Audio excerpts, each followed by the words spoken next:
There's a 10-second moment your brain cannot process, and it happens far earlier than you ever notice. You've lived through it silently, repeating the same emotional pattern without understanding what controls it. These 10 seconds shape more of your life than you realize. It strikes in the quiet before action, in the pause before responsibility, and in the breath before a decision you haven't made yet. It feels like a small moment, but your entire emotional world shifts inside it. Your mind rearranges your reality before you even move. You feel it when you wake up and something heavy sits in your chest before you open your eyes. You feel it when you hold your phone staring at a message you can't bring yourself to open. You feel it when the day hasn't even begun, yet something inside you already feels overwhelmed. You feel it when you have something important to say, but it gets trapped behind your ribs. You feel it when the words don't come out, not because you're unsure, but because something inside you freezes. It's the freeze that scares you, not the moment itself. You feel it when you enter a room and your body shrinks without warning. You feel it when you sense eyes on you, even when no one is watching. You feel it when your past whispers louder than your present. This moment feels like fear, but it's not the same fear you think it is. It feels like hesitation, but it's deeper than hesitation. Your brain is trying to protect you from something that is no longer real. It feels like your body's stopping you, but in reality, your mind is reading old memories like new threats. Your emotional system reacts before reality even begins. You live in echoes without knowing it. Inside those 10 seconds, your brain runs a complete emotional prediction to protect you. It checks what might happen and compares it to every painful memory you've ever stored. Your brain wants safety, not growth. It pulls memories you never consciously recall because your mind stored them for survival. It pulls sensations your body never forgot because your nervous system remembers what hurt. Your past becomes the filter your present is forced through. A comment that once hurt you becomes a reference point for new conversations. A failure that embarrassed you becomes a silent rule you still follow today. Your brain doesn't forget pain as easily as you do. These moments of rejection, discomfort, or shame are still inside your nervous system. When something feels familiar, even slightly, your brain reacts as if danger has returned. This is why the moment feels bigger than it should.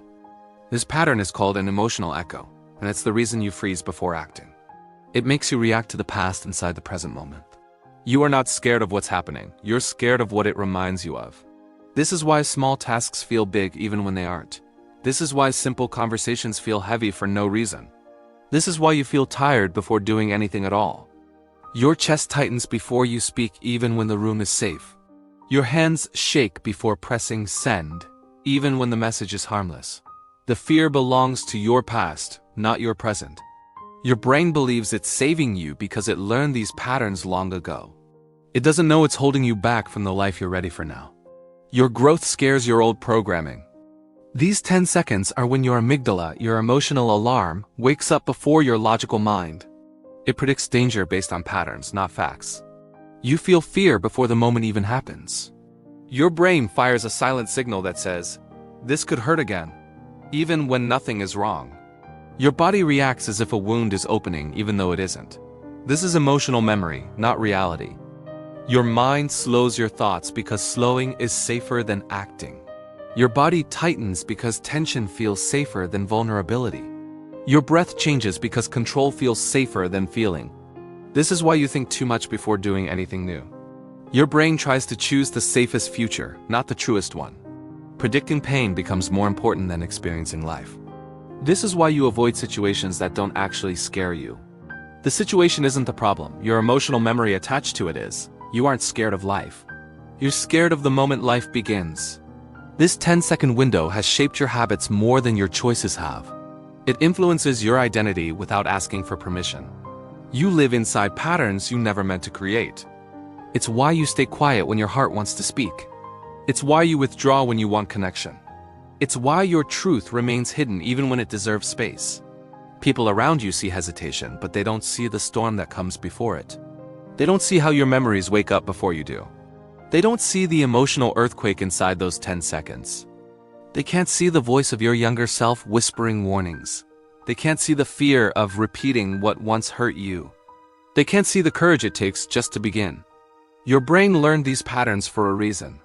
It remembers the moments that shaped your emotional identity. It remembers what your heart still tries to forget. It remembers when someone dismissed your feelings and it created silence in you. It remembers when you spoke and someone laughed, so now you hesitate. It remembers when you failed publicly and your confidence broke quietly. Your mind stores emotional pain longer than physical pain because it believes it's protecting you. It replays what hurt you as a blueprint for survival. You mistake the blueprint for your personality. So when the present feels even a little bit like the past takes control. Your brain whispers, "This hurt before, stop now," and you stop. You don't even realize you're following old instructions. This is why you feel stuck even when you want to move forward. You're fighting your biology, not your motivation. Your mind is ahead of your body, but behind your growth. But emotional prediction isn't destiny, it's just outdated protection. It's your brain trying to help you with information that doesn't fit your life anymore. You outgrew the fear, but the fear doesn't know that yet. Your brain doesn't know you've grown into someone stronger. It hasn't updated the version of you it still tries to protect. You are living a new life with an old map. You're not the person who couldn't speak up back then. You're not the person who felt unseen in every room. You're not the person who shook under the weight of judgment. To change the pattern, you don't need more bravery, you need more awareness. Awareness separates memory from reality. Awareness rewrites emotional echoes. Healing begins when you see the 10-second window clearly. It begins when you watch your mind panic without becoming the panic. It begins when you choose presence instead of protection. In those 10 seconds, breathe instead of rushing to escape. Observe instead of reacting. Let your logical mind return before your emotional mind finishes the story. Because after those 10 seconds, everything inside you changes. Your brain regains clarity it didn't have a moment ago. Your body releases tension it thought it needed. Your chest feels lighter because the danger wasn't real. Your mind settles because your present finally takes control. Your intention becomes louder than your fear. This is why people say, just start, and you always wondered why. Starting moves you out of the emotional prediction and into the real moment. Once you act, the fear loses its script. Once you step forward, the imagined danger disappears. Your brain sees that nothing broke. Your nervous system learns something new. This is where the new pattern begins, inside the smallest moment. This is where emotional rewiring becomes possible. This is where fear becomes information, not identity. You give your brain new evidence with every small step. You prove the fear wrong without fighting it. You show your mind that the world is not the same as the memory. Little by little, those 10 seconds lose their power. They stop being the walls of your life. They become doors you walk through. They become moments you understand instead of moments that control you. They become spaces you breathe inside instead of spaces you break inside.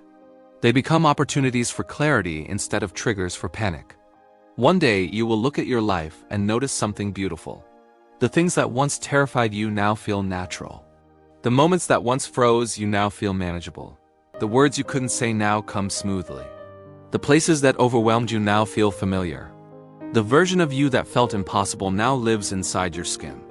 You didn't destroy the 10 seconds, you mastered them. You didn't outrun your past, you outgrew it. You didn't silence the fear, you educated it. Now you trust yourself in ways you once dreamed of. Now you choose courage over prediction. Now you breathe before your memories speak for you. You are free from emotional echoes that once shaped your world. You are free from outdated protection that once limited your life. You are free from the weight your younger self carried alone. Because once you survive the 10 seconds your mind couldn't handle, your mind learns you never had to fear them. The moment becomes your teacher, not your enemy. And your life begins to expand where fear once lived. You don't just handle the moment, you rise through it. You don't just act, you evolve. And your life moves in the direction courage has been pointing to all along.